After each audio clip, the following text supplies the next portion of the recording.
बिहार के मुख्यमंत्री नीतीश कुमार को बिहार की राजनीति का चंद्रगुप्त भी कहते हैं और चाणक्य भी कहते हैं, क्योंकि नीतीश कुमार सत्ता के शीर्ष पर भी 17 साल से काबिज हैं और कैसे राजनीति के दांव पेच बेहतर से बेहतर तरीके से चले जाएं कि सत्ता के शीर्ष पर काबिज रहा जाए, इसलिए नीतीश कुमार को चाणक्य भी कहते हैं। नीतीश कुमार की बात करें अगर राजनीतिक सफ़र की, तो नीतीश कुमार जेपी आंदोलन से उनका राजनीतिक सफ़र शुरू होता है और तब से लालू प्रसाद यादव और उनकी दोस्ती हमेशा से चर्चे में रहे। दोनों एक दूसरे के काफ़ी करीब रहे। 1990 में जब लालू यादव शासन में आए तब भी नीतीश कुमार काफ़ी करीब थे, लेकिन वो दौर आया जब नीतीश कुमार से लालू यादव का अलगाव हुआ और 1994 में नीतीश कुमार ने जॉर्ज फर्नांडिस के साथ समता पार्टी बना ली। वहाँ से नीतीश कुमार ने अलग चुनाव में जाने का फैसला किया, मगर 1995 में उनकी करारी हार हुई। नीतीश कुमार पीछे नहीं हटे। नीतीश कुमार राजनीति लालू यादव के खिलाफ करना शुरू कर चुके थे और फिर दौर आया 2003 जब नीतीश कुमार ने समता पार्टी से भी अलग होकर जनता दल यूनाइटेड का गठन कर लिया। यानी नीतीश कुमार ने अपनी पार्टी बनाई और 2005 में लालू यादव के खिलाफ नीतीश कुमार ने बिहार में अपनी पहली यात्रा निकाली, जिसका नाम दिया न्याय यात्रा, यानी बिहार के लोगों के साथ न्याय। और उसके बाद नीतीश कुमार ऐसा बिहार के सत्ता के केंद्र में पहुंचे कि उसके बाद नीतीश कुमार ने पलट कर नहीं देखा। उसके बाद नीतीश कुमार शासन में आए। 2005 के पहले चुनाव में नीतीश कुमार को बहुमत नहीं मिला, लेकिन जब दूसरा चुनाव हुआ नवंबर के महीने में तो नीतीश कुमार बहुमत में आ गए और नीतीश कुमार बीजेपी के साथ उन्होंने सरकार बना ली। वहाँ से नीतीश कुमार की बीजेपी से दोस्ती शुरू हो गई, मगर तब तक नीतीश कुमार से लालू यादव का बहुत अलगाव हो चुका था। दोनों के बीच दूरियाँ बढ़ चुकी थी, क्योंकि सत्ता से दूर अगर लालू यादव और उनके परिवार को किसी ने किया था तो नीतीश कुमार के मुहिम ने किया था। नीतीश कुमार 2010 तक शासन बेहतर तरीके से चलाते रहे, लेकिन वो दौर आया जब वर्तमान प्रधानमंत्री नरेंद्र मोदी को 2013 में प्रोजेक्ट किया गया देश के प्रधानमंत्री पद के दावेदार के रूप में, और उस वक्त नीतीश कुमार एक बार फिर से दूर हो गए बीजेपी से। ये वो दौर था जब नीतीश कुमार को ये लगा कि अगर बीजेपी के साथ रहेंगे तो उनका जो वोट कम्बिनेशन है बिहार में वो गड़बड़ा सकता है, जो मुस्लिम वोट है उनके साथ वो हट सकता है। और नीतीश कुमार को अपने वोट बैंक का खतरा लगा तो नीतीश कुमार भाजपा से अलग हो गए और उन्होंने जीतन राम मांझी को मुख्यमंत्री बना दिया।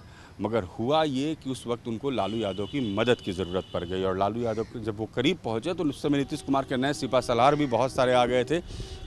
उन्होंने नीतीश कुमार को ये समझाया कि लालू यादव के साथ रख के उनके वोट बैंक का उन्हें ऐसा फ़ायदा मिल सकता है जिससे वो शासन में बेहतर तरीके से वापसी कर सकते हैं। और 2015 में ऐसा ही हुआ जब नीतीश कुमार महागठबंधन बनाकर बिहार के चुनावी मैदान में उतरे। उनके साथ आरजेडी और कांग्रेस थी और नीतीश कुमार ने भारी बहुमत से जीत दर्ज की और 2015 में नीतीश कुमार की सरकार बन गई। मगर 2017 आते आते फिर रिश्तों में खटास आने लगी। 2017 वो दौर था, कहते हैं कि नीतीश कुमार, मैं बीच में इसलिए बता रहा हूं कि नीतीश कुमार कब क्या करेंगे और उनके मन में क्या चल रहा है ये इसका आकलन कर पाना बड़ा मुश्किल है। 2017 में जून का महीना था जब इफ्तार पार्टी लालू यादव के यहाँ हुई। नीतीश कुमार वहाँ पहुँचे थे और इफ्तार पार्टी में खूब गुफ्तगू लालू यादव से भी, बड़ी अच्छी सरकार चल रही थी, किसी को अंदेशा नहीं था। और नीतीश कुमार ने वहाँ पर उस वक्त नीतीश कुमार ने राष्ट्रपति पद के उम्मीदवार रामनाथ कोविंद के बजाय मीरा कुमार का समर्थन किया था। मीरा कुमार का समर्थन उन्होंने नहीं किया था। लालू यादव को ये बात नागवार गुजरी थी, मगर उनको लालू यादव को ये नहीं पता था कि नीतीश कुमार बहुत जल्दी उनको छोड़ने वाले हैं। और 2017 का जुलाई आते आते नीतीश कुमार ने लालू यादव से रिश्ता फिर तोड़ लिया। फिर वो बीजेपी के साथ हो गया। 2020 में वो बीजेपी के साथ चुनाव में गए और फिर भारी बहुमत से उन्होंने बीजेपी के साथ बिहार में सरकार बना ली।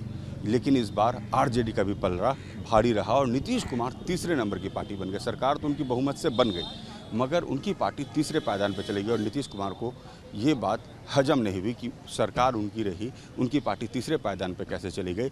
और नीतीश कुमार उस वक्त से परेशान दिखने लगे। चिराग मॉडल की बात होने लगी। कहा यह जाने लगा कि चिराग पासवान, जेडीयू ने अब यह आरोप लगाना शुरू कर दिया है और उस वक्त दबी जुबान से ये कहते थे कि चिराग पासवान बीजेपी की बी टीम थी और बीजेपी जिस कैंडिडेट को टिकट नहीं दे सकी उन्हें चिराग पासवान के द्वारा टिकट दिलाया गया और फिर उन्हें पार्टी में कमिटेड भी किया गया हारने के बाद।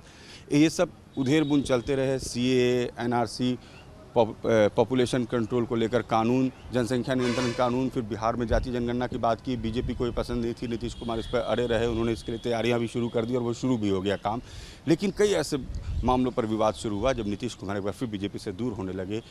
और इस बार अप्रैल के महीने में नीतीश कुमार फिर एक इफ्तार पार्टी होती है 5 साल पहले की तरह, लेकिन इस बार इफ्तार पार्टी में नीतीश कुमार खुद से पैदल चल के लालू यादव के घर चले जाते हैं। उस वक्त ये इशारे मिलने लगते हैं, चर्चा शुरू हो जाती है कि क्या नीतीश कुमार एक बार फिर राजनीति का कोई बड़ा दांव खेलने वाले हैं, हुआ भी वही। नीतीश कुमार उस वक्त तो गए थे इफ्तार के लिए, तेजस्वी को उन्होंने हज भवन बुलाया था, वहाँ उन्होंने उसे सम्मान भी दिया था तेजस्वी यादव को, और मगर उसके बाद शायद इस बात का अंदेशा किसी को नहीं था कि अचानक अगस्त आते आते, सावन के महीने ख़त्म होते होते बिहार में राजनीतिक आग लगेगी। और वैसा ही हुआ, और मंगलवार और बुधवार के दिन एक साथ इतने सारे राजनीतिक घटनाक्रम बदलाव हुए कि नीतीश कुमार फिर से मुख्यमंत्री बने। लेकिन इस बार उनके साथ उप मुख्यमंत्री के रूप में तेजस्वी यादव शपथ ले रहे थे।